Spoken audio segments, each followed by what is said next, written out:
All right, great. So good morning, everyone. Again, Patrick Cullen, Environmental Services Division Director. I cannot begin to tell you how excited I am to talk about this with you today. And I know you don't have a lot of time. I literally could spend the rest of the day talking about this. This program has been a long time coming, and we're really excited that we've finally gotten it to this place where we can bring it to you for your review and approval. So just real briefly, we're going to provide some background information on why we're proposing these new standards. We're going to give you a broad overview of what they are and let you know about the community outreach and feedback efforts that went into this. There has been a significant amount of community input and stakeholder involvement on this process. But first of all, I have to give a big shout out to our internal stormwater team. This is a group that's been working literally for nearly 3 years on this effort, and it consists of folks from Environmental Services Division, from Engineering Division, DPS Administration, Wayne County Corporation Council have been, critical partners in this, and our engineer consultant OHM worked very closely with us on this too. And Chair Marecki, I do want to give a shout out to commission staff as well, to Felicia and her group and commission staff. We met with them a couple of months ago about this, and they had excellent feedback, excellent questions on the proposed ordinance and rules, and really, helped us fine tune, what we're presenting to you today for review. So thank you to commission staff too. We consider you partners in this effort as well. We did not do this in a bubble. We did not just sit in a closed lock room and say, hey, let's cook up some new standards and let's just make them up on our own to whatever we think is going to look good and be right for Wayne County. We've been participating for more than 2 years on a regional group of stormwater experts that consists of Oakland County, Macomb County, Livingston, and Wayne County. And the key about this is all of the counties, we're hearing concerns from developers, from designers, from communities. Why is it so different when I have to do stormwater design or get a stormwater permit in Oakland County than it is when I go to Wayne County, or if I go to Macomb County, or if I'm in Livingston County? These were questions that we heard all the time here in Wayne County, but the other counties were hearing it as well. And so as all of us were working on our state permit together, we all have to have a permit to discharge stormwater, and with Eagle, we decided, let's get together and try to standardize what these rules and ordinances look like to make it easier on designers and make it easier on local communities, so that there aren't huge differences between jurisdictions. So why are we doing this? I think over this last month, it probably gives us one of the biggest reasons, at least in Wayne County, of why we're proposing new standards. We have been working with the state and on our NPDES permit, which was issued last year. And as part of that permit, there was a requirement to update our stormwater standards. So that's the primary reason. But an even overriding reason for that too is that picture on the top, which all of you are very familiar with right now. Whenever we have had very significant storm events in Wayne County, we get excessive flooding. And the stormwater input that comes from new development projects isn't the only reason, why we see street flooding and flooding in some of our facilities, but it is a contributing reason to why we see flooding. There are some on our team who wanted to call this the Wayne County Flood Control Ordinance just because of its importance, to our overall effort of trying to get our handle on the volume of stormwater flow that's going through our systems and creating issues when we have these huge storm events. So flood control is a big reason why we're proposing new standards. Also, the associated prevention of property damage that comes with flooding that occurs. A big part of this is to protect Wayne County's critical infrastructure. These standards apply to any developments that are discharging stormwater into Wayne County assets, such as county drains, park properties, county road storm sewer systems, anything that passes through an asset that we maintain and manage has to follow this set of rules and standards. Another big reason for the new standards, and this is the one that's very critical to the state and our permit, is for the improvement of water quality. The ability to capture suspended solids from new construction projects is very critical to water quality control. And so that's an element of this as well. And also, because we've worked with our regional partners in Southeast Michigan, it's given us an opportunity to provide consistent rules across the region. And we've really focused very hard on trying to create a balance between economic development and environmental goals. It's this age-old balance between, between how much it costs to comply versus being able to support and encourage economic development, not just in Wayne County, really throughout the region.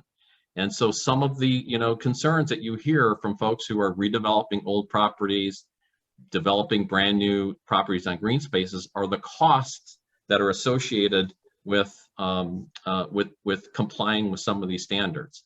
That's why it's so important that we have consistent standards across the region, so that these costs are the costs associated with complying are consistent as well.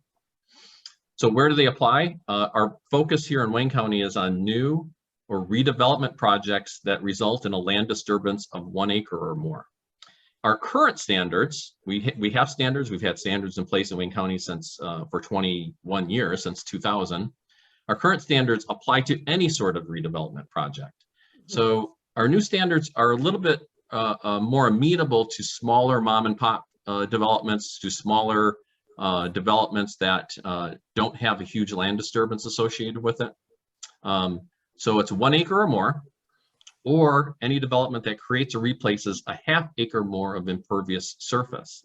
So the picture that I have here for you is a picture you probably have seen in your own communities, an abandoned big box store that was developed probably sometime during the 1970s.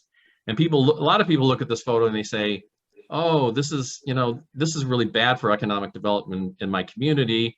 I can't wait to be able to redevelop the site. Our stormwater team looks at this picture and we say, oh my God, look at all the impervious surface on that parking lot. Now, any development before 2000 in Wayne County, and really in Southeast Michigan, never had stormwater standards, to comply with.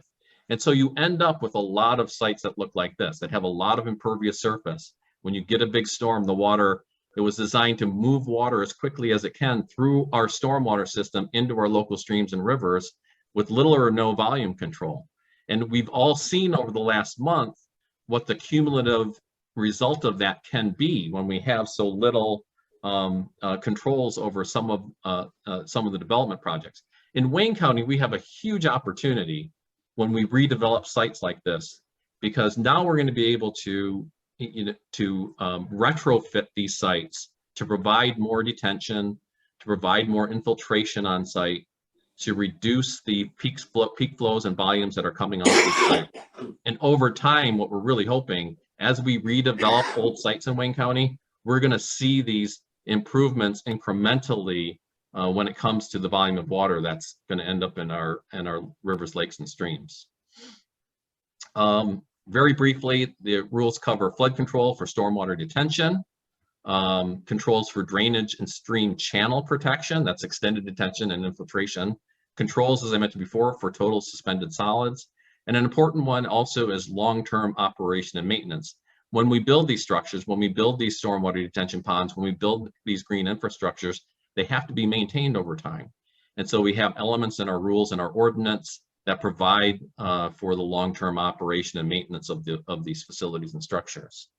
What sort of impacts should we see after these standards are adopted? We should begin seeing significant reduction in peak flow rates. And I mentioned that before in the Toys R Us example. As we redevelop properties, you're going to see less runoff from sites as we move forward. It's also going to result in increased stream stability, reduced bank erosion. We're going to improve water quality through the on-site stormwater management utilizing green infrastructure. We're going to have a consistent design method for all sites throughout the region. They've simplified the formulas to figure out how much water you have to detain, so that's a little bit easier on the designers and review agencies. And it's going to provide for long-term operation and maintenance, as I mentioned before. This isn't all happy, joy. I'm not going to lie to you. These standards are more stringent than what are in existence today. And why is that? We're seeing an increase in rainfall intensity. Our current standards, when you design for a site for a 100-year flood, for example, in the last decade, we're seeing 20 to 25% more volume of water in that type of storm than we have previously. Climate change is a real thing, and we're seeing real impacts of it on the ground today. And so we have to adjust as best that we can to the climate that we're living in these days. So that means these new rules are going to require a little bit more detention than our old rules did. And a little bit more detention is generally going to be a little bit of a higher cost for certain sites. It's not going to be true for all sites, but certain sites will have to spend a little bit more time and space when it comes to detention. We're going to require infiltration if the soils allow it. Infiltration means not necessarily detention, but areas where the water can seep into the ground. This is a requirement of our Eagle permit. I've highlighted in bold the enforcement of long-term operation and maintenance. This is an obligation that will be on the permit holders. Wayne County and our local communities are going to work together to improve education and inspection and enforcement and maintenance efforts moving forward. We know that there's concern from our local communities over this particular issue.